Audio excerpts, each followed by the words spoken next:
फिर मेरे बेटी पे राजपूत समाज के लोग गा दिए हैं। कैसा उस लड़के को ही सपोर्ट करना। जितना लोग के FIR करे के बाद कर,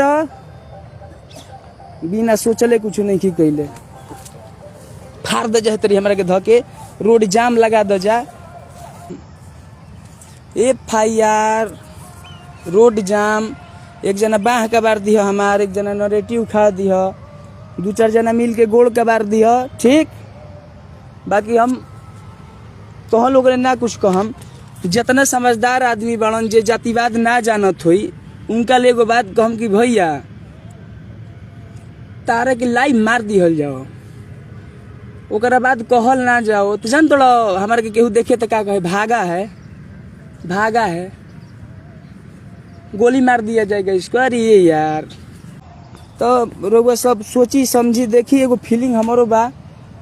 गाना तो ना उतारम जब ले ना कह दिहल जाए कि बबुआ रे जाए दे, हमरो ले भइल रहे लाइव।